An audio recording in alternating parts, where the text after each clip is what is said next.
Who are the 5 biggest heroes in Major League Baseball history, and who are the 5 biggest villains? Next question. The next question, because it was stupid.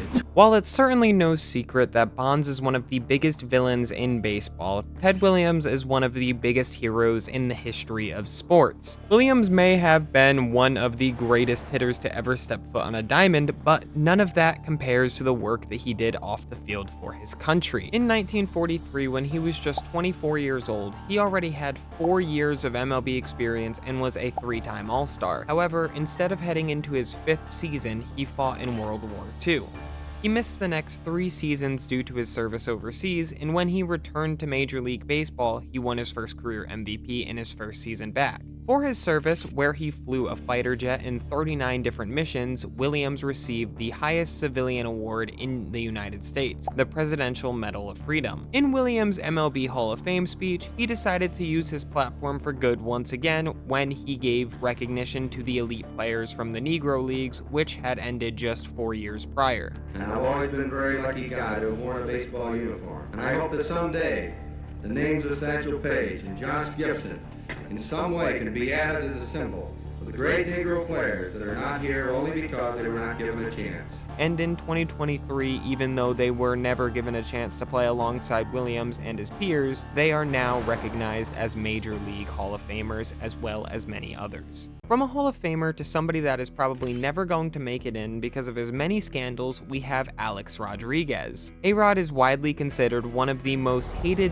players in baseball history for many reasons on the field, as well as off the field. A-Rod has stretched what is allowed in baseball constantly throughout his career, from smacking a fielder's glove to knock the ball loose, all the way to getting suspended for performance-enhancing drugs. Alex Rodriguez did whatever he could to get a competitive edge, even if it was cheating. Along with not always getting along with his opponents, Rodriguez even struggled to get along with his own teammates, and one of them included the Yankees captain, Derek Jeter. In a 2001 interview, Rodriguez called out Jeter, saying, "Jeter's been blessed with great talent around him, so he's never had to lead. You never say don't let Derek beat you. That's never your concern." Jeter later responded saying that Rodriguez was not a true friend. However, Rodriguez had a much worse relationship with the Boston Red Sox. Rodriguez was traded to the Red Sox in 2003, however, the deal got vetoed and he was traded to the New York Yankees instead, which undoubtedly built a lot of tension between the two sides. This all boiled over on July 24th, 2004, where one of the most infamous MLB brawls of all time happened, with A-Rod right in the middle of it.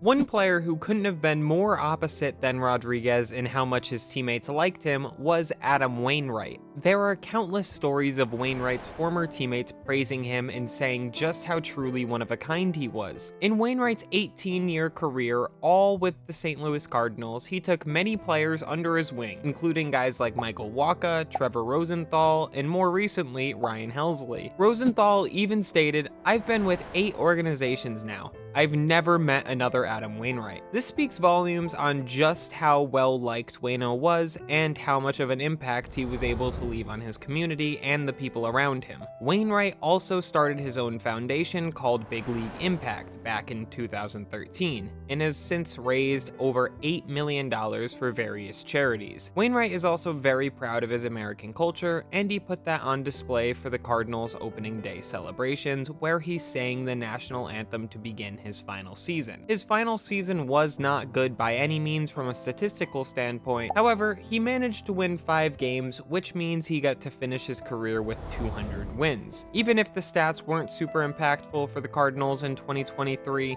the impact he's had on his teammates and fans were. Speaking of impact, Manny Machado has left his impact on many opponents over the years. He's caused multiple injuries, charged the mound and fought a pitcher due to getting hit, and even tried to throw his bat at an opposing team's pitcher. Machado has calmed down quite a bit since he's matured and joined the San Diego Padres, but it's just hard to overlook what he used to be like in Baltimore and Los Angeles. Very early in Machado's career, he got angry with the tag from, at the time, Oakland Athletics third baseman Josh Donaldson. He threw his helmet and yelled at him before pouting off the field. 2 days later, Machado had a ball thrown close to him, so he decided to launch his bat towards the A's pitcher, which led to a benches clearing altercation understandably. He then once again started a benches clearing altercation 2 years later, where he charged the mound after being hit with a Yordano Ventura fastball. This time, punches were thrown and a brawl followed. He also effectively ended the career of Dustin Pedroia with a slide that he deemed unintentional. But either way, the Red Sox tried to punish him by hitting him, which only made him more mad, where he said this in the postgame.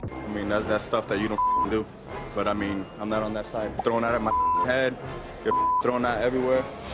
Bullshit. I've lost my respect for the organization, for that coaching staff, for everyone over there. Then, after being traded to the Dodgers, his villain arc got even worse. Red Sox fans booed him, and he had arguably the most brutal playoff series of all time, where he had about 12 dirty plays against the Brewers. I don't know what they did to piss him off, but it must have been bad. One player who was essentially never pissed off was Japanese phenom Ichiro Suzuki. It would be hard to find a single person who enjoyed playing baseball more than Ichiro did. In fact, even at 50 years old, he's still trying to play baseball, even if it is pitching against a high school girls team. Ironically, Ichiro wasn't even a pitcher in his playing days, but he was one of the game's greatest contact hitters of his generation. He is also the all-time leader in professional baseball hits if you count his hits in Major League Baseball and also the Japanese Professional League. And if not, he's still one of the members of the 3,000 hit club for MLB. Ichiro is such a beloved player in Japan for his humble attitude and just the pride he's brought to his country and even continent. Ichiro is all but guaranteed to be the first ever Asian-born player in the MLB Hall of Fame. This is obviously an inspiration to the many boys and girls in Asian countries, and it makes him a hero in the eyes of those children.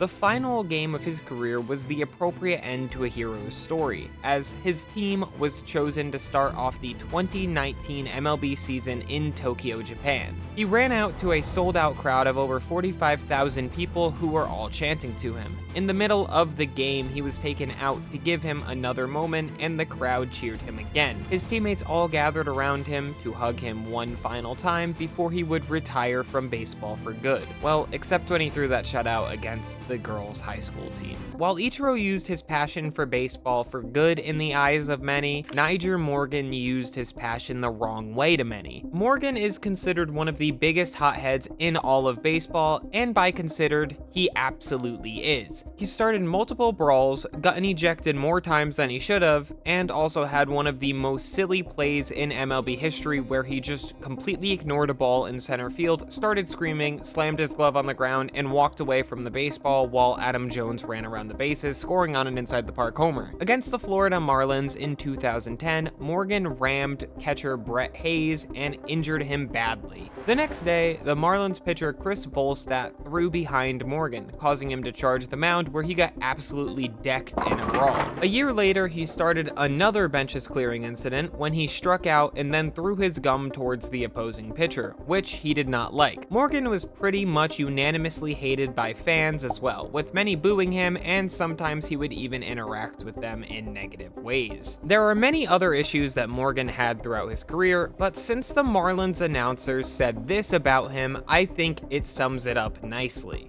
And the rest of the Washington Nationals can thank Nyjer Morgan for everything that just happened. He's their teammate.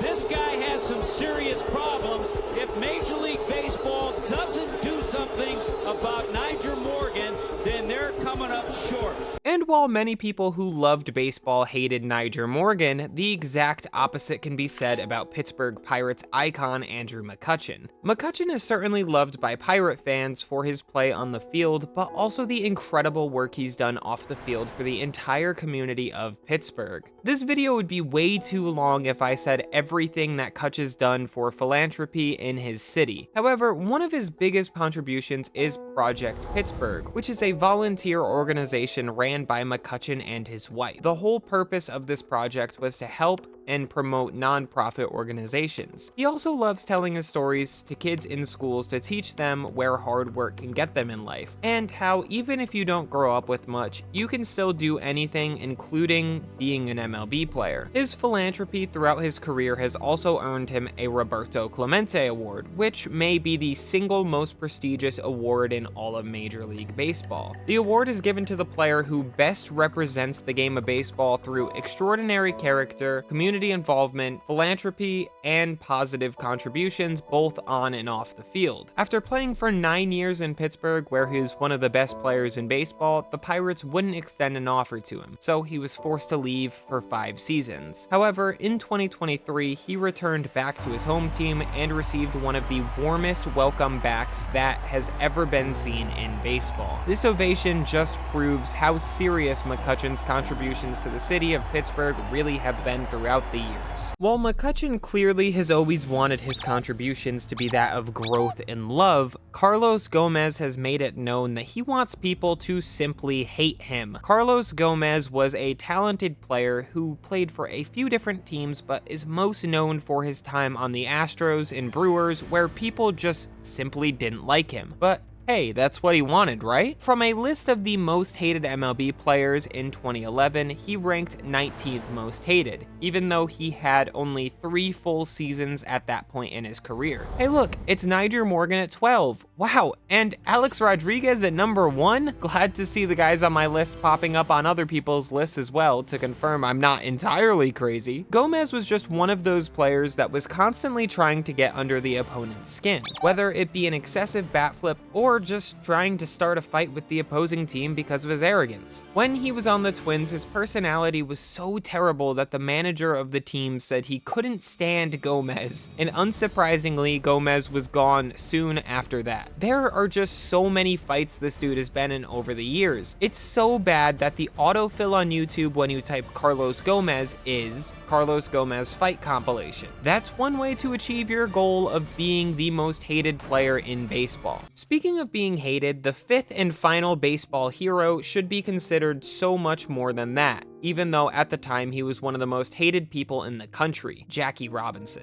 I'm sure everyone watching to this point in the video knows Robinson's legacy, breaking the color barrier in MLB, and he should forever be remembered for that and contributions he's had for equality in this country, and he is every April 15th. On April 15th every year, every single player in baseball wears Jackie Robinson's iconic number 42 in Dodger blue, as that was the only team he ever played on in MLB. The reason they celebrate on April 15th is because that's the same day that in 1947 Robinson made his big league debut, a date in not just baseball history but American history as a whole. One thing that has always seemed to go unnoticed with his story is just how good he actually was at baseball too. He was incredible, a 6-time All-Star, a Rookie of the Year, MVP, and World Series winner. He did just about everything anyone else could have done on the diamond. The Jackie Robinson Foundation still helps pay for schooling for motivated students by giving them scholarships for their hard work. Jackie endured by far the most hatred out of any person on this list, even though he's truly one of the biggest real-life heroes of all time. And if baseball had one true hero and his name was Jackie Robinson, then it also had one true villain and his name was Barry Bonds. Barry Bonds undoubtedly is the best statistical baseball player of all time. His baseball reference page is the most insane thing in the world. He was easily the most feared hitter of all time, and that's definitely shown off by the fact he's the all-time leader in career intentional walks with almost 700 of them. That's a full season of at-bats where the other team was too afraid to let him try to hit.